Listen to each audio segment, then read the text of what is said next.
Can I introduce Yasmin and Vicky, who are currently in their NQT year. They're here to provide advice and guidance through the final Viva Voce process. Right, we'll go through the first question. Section A, securing positive outcomes for diverse learners. The question is to critically analyse how you've responded to the diverse needs of learners. So how would you two have approached that question in the Viva that you've done previously? First, you've got to unpick the question and set the parameters for that question. So it starts with critically analyse. So you've got to define what you mean by what is critical being analysis. Critical. And then obviously it talks about responding to diverse needs. What does diversity mean? Yeah, so what I did at that point was think about what is the definition of diversity.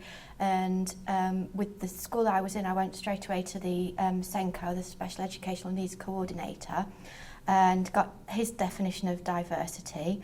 And he gave me a very practical definition, and the word that kept coming up from his definition was unique.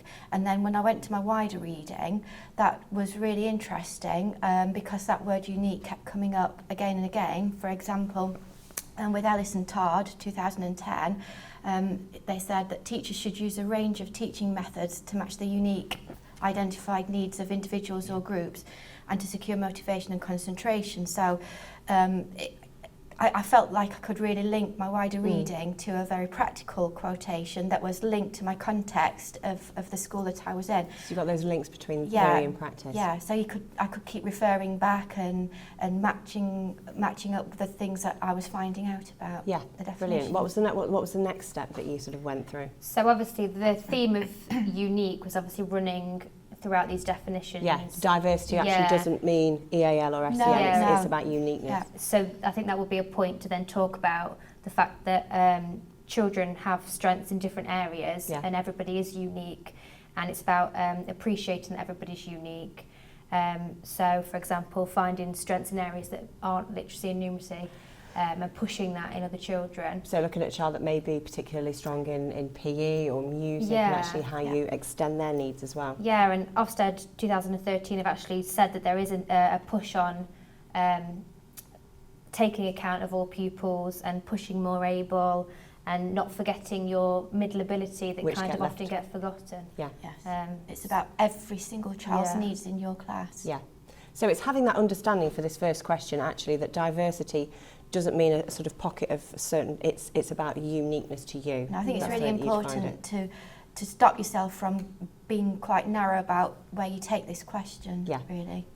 So what kind of evidence would you pick up on to actually sort of help to articulate your answer to this? Well, from your placement file, you could start off definitely with your context for learning. Yeah. So why? What does that provide you with, the context for learning? Your context for learning, it really demonstrates what your context, who is there in your class, what the needs are in your class, what the strengths are, what it's just a whole range of it really sets the scene for where your placement is, and it shows your depth of understanding as well about the needs and the support and the challenges and the strengths and how everything, the environment, the deployment of different adults, how everything all combines to promote so learning. That's a great starting point. Yeah, definitely. Any other pieces of information that you could use out of your placement file? You've got your pupils' need audit, and obviously that will demonstrate what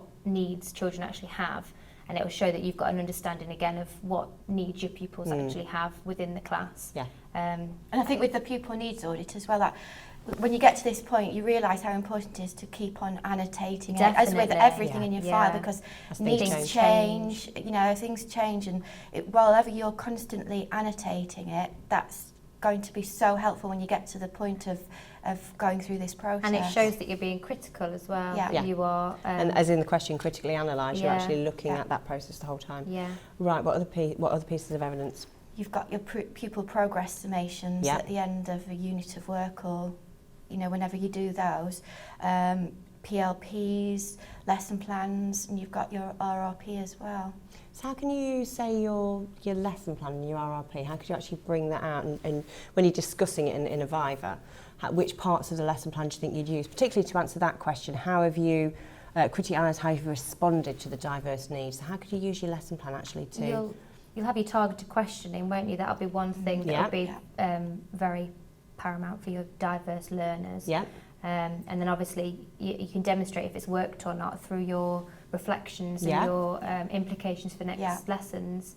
So that's a good way of seeing if what you've done has actually been beneficial or not. So you've got differentiated questions. Any other kind of way that you can look at success criteria? Have they met the success criteria? So actually differentiated success criteria for the diverse needs of the children. Yeah. And then actually looking at how they've met that as well. I presume the different activities as well that you put on your lesson plan. Yeah, how you're differentiating those lessons and why as well. Yeah.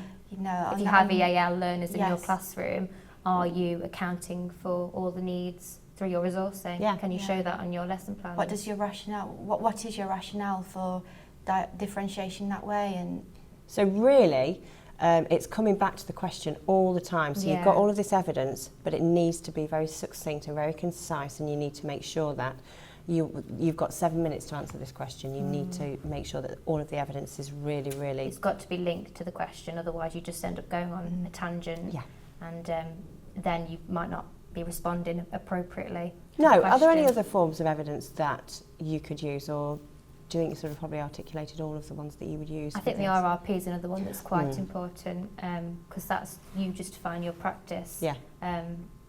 But a really good way of you being able to be concise is showing its justification as well, showing where the RRP fits in with your lesson plan. If you can show how everything links together, that's a really strong justification. Yeah, brilliant. So I think we've probably covered what you need to have a look at for Section A.